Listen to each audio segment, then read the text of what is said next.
लंबी यात्रा है, आजादी की यात्रा। इस यात्रा में हजारों लाखों लोगों ने अपनी जान की कुर्बानी दी।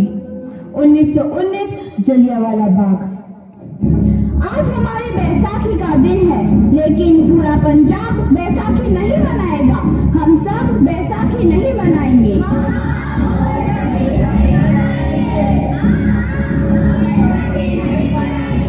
जब तक हम अंग्रेजों को भारत से बाहर नहीं निकाल देते, पूरा पंजाब बैसाखी नहीं मनाएगा। अच्छा, तो तुम सब हमारा विरोध करता है। भागे, इसका अंजाम बहुत ही बुरा होगा। हम नहीं जाएंगे, तुम रुक जाओगे। हमें नहीं, तुमको भारत से भागना होगा। Soldiers, fire!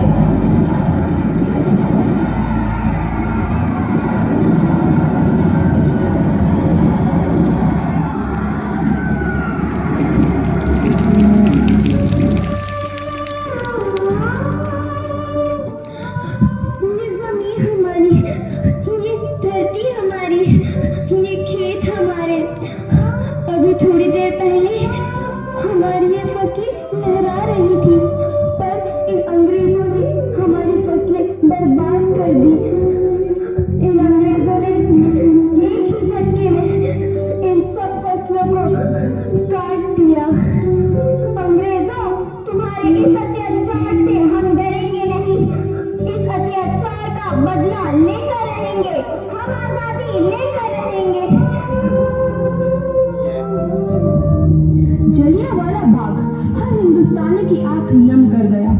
इस कांड में कितने मासूमों की आहुति चढ़ गई। इतनी हैवानियत से इंसानियत कत्ल कर दी गई। जलियांवाला बाग के हत्याकांड ने आजादी की आग में घी देने का काम किया। मासूम औरतों, बच्चों की दर्द भरी चीखें और सिसकियां इनकलाब का गूंज बनकर उभरी। लाला लाजपत राय, भगत सिंह, राजगुरु, सुखदेव सरीखे क्रांतिकारियों ने भारत की इस जमीन से विदेशी दरिंदों को निकाल फेंकने के मंसूबे मजबूत कर लिए। 8 अप्रैल 1929 लाला लाजपत राय के नेतृत्व में साइमन कमीशन के खिलाफ एक भारी जुलूस निकाला गया। साइमन कमीशन वापस जाओ, साइमन कमीशन वापस जाओ, साइमन कमीशन वापस जाओ, साइमन कमीशन वापस जाओ, साइमन कमीशन वापस जाओ, Simon commission go back, Simon commission go back, Simon commission go back, Simon commission go back. बेवकूफ इंडियंस, तुमको हमारी बात समझ में नहीं आती। Stop this. Simon commission go back. नहीं मानता, आई से स्टॉप दिस। लाला जी, आप आगे बढ़ो, हम आपके साथ हैं। लाला जी, संघर्ष करो, हम आपके साथ हैं। लाला जी, संघर्ष करो, हम आपके साथ हैं। लाठीचार्ज करो।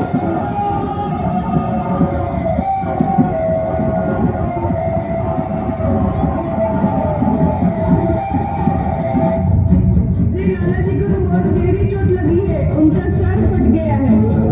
मेरे शरीर में लगी एक एक लाठी अंग्रेजी सरकार के कफन में कील का काम करेगी।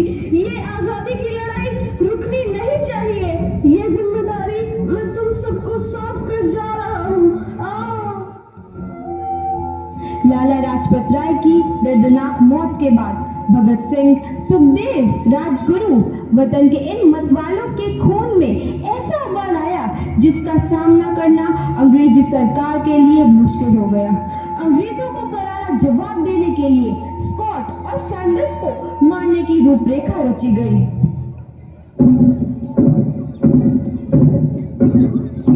तुम लोग कहाँ जा रहे हो? सैंडर्स मारा गया। चारों तरफ तहलका मचा था। दीवारों पर लिखा था, लाला जी की मौत का बदला ले लिया गया है। भगत सिंह समेत सभी वहां से फरार हो गए। 8 अप्रैल 1929 दिल्ली में ब्रिटिश सरकार की सेंट्रल लेजिस्लेटिव असेंबली की बैठक में 2 बम धमाके की आवाज सुनाई दी।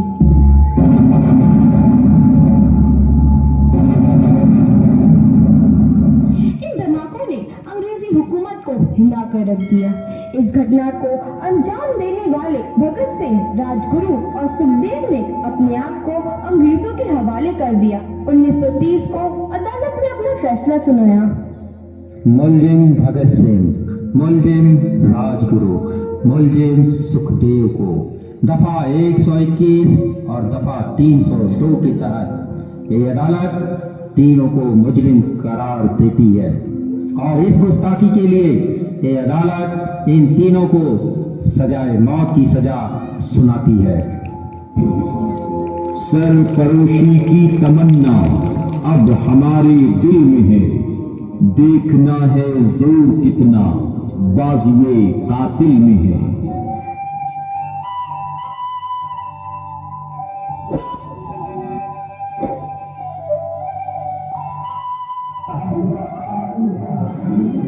भगत सिंह, तुम्हारी कोई आखिरी ख्वाहिश? हमारे हाथ खोल दिए जाए। हम तीनों दोस्त एक दूसरे से गले मिलना चाहते हैं, उनके हाथ खोल दिए जाए।